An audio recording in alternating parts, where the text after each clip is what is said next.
What is it that makes a writer's work truly theirs? Well, we call it their voice. But that's one of those ideas that's absolutely essential, yet it can be so tricky to actually teach. It's not just about grammar, it's the soul of the writing.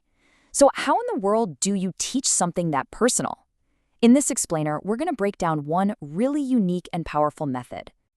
So the entire lesson we're exploring is built around this one beautiful metaphor. Your voice is your fingerprint on the page. Just think about that. It's totally one of a kind, it proves you were there, and it leaves a mark that is distinctly yours. This single idea, that's the foundation for everything we're about to dive into. And that really is the million-dollar question, isn't it? A writer's voice isn't something a teacher can just hand over. It has to be discovered from within. So this lesson isn't about giving students the answers. Nope, it's about giving them a map. So let's take a look at the first stop on that map. Okay, so first things first. Before students can even begin to find their voice, they've got to know what they're looking for, right?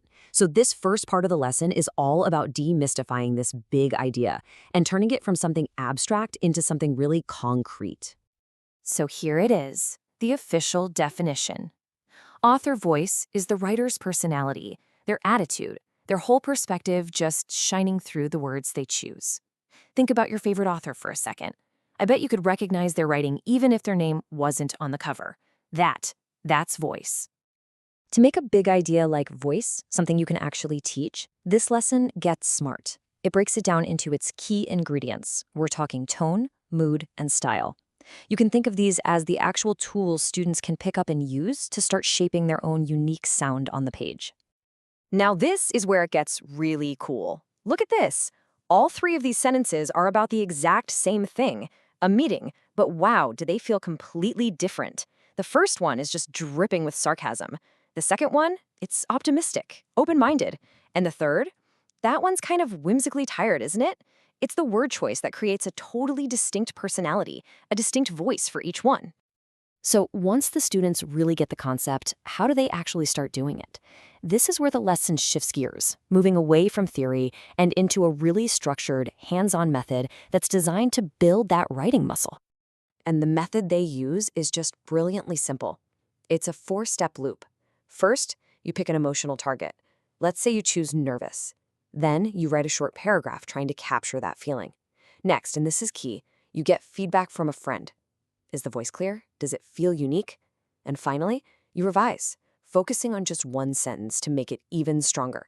It's like a workout, but for your writing voice. And here's the crucial takeaway from that exercise. The whole point is that it forces students to be deliberate. They're not just kind of throwing words on a page. No, they are making conscious choices about mood, tone, and style to get a specific effect. They're learning to write with real intention. Okay, and this is where the lesson takes a really fascinating turn. We've talked about the how, the techniques, but this curriculum goes so much deeper.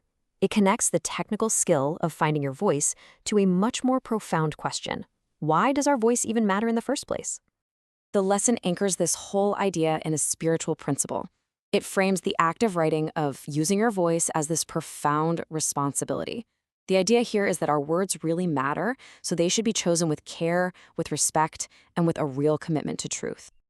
And to back this idea up, the lesson points to something pretty amazing. Even within scripture, there wasn't just one singular, uniform voice.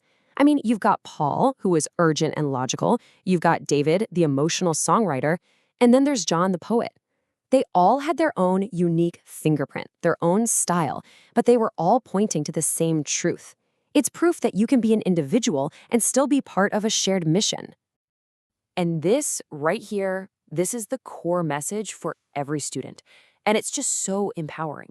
It basically says that powerful writing and complicated writing are not the same thing. Your voice doesn't have to be fancy to have a huge impact. The real strength comes from being authentic, from being honest, thoughtful, and true to exactly who you are. So let's zoom out one last time to see the big picture. This specific lesson on author voice, well, it doesn't exist in a vacuum. It's actually rooted in a much larger educational philosophy that connects the skill of writing directly to the development of a person's character. And this is it. This is the core belief of the entire program. The idea is that knowledge and skills by themselves are just not enough. From this perspective, education has to be paired with a moral framework to actually be a good thing. The risk otherwise is creating really smart people who might still make choices that cause a lot of harm. So if we break that down, the curriculum is arguing that true wisdom isn't just about being smart. It requires both intelligence and character. The end goal isn't just to produce skilled writers, it's to help cultivate thoughtful, principled human beings. And it even connects the spiritual focus to a really practical benefit from the book of Romans, peace of mind. The suggestion is that living a principled life can lead to a real sense of inner calm. And that brings us right back to where we started. This entire lesson, from a simple writing exercise all the way to its deep philosophical roots, is ultimately about impact. It asks students, and really all of us, to think about a pretty powerful question. If our voice truly is our unique fingerprint on the world, what kind of mark do we want it to leave behind?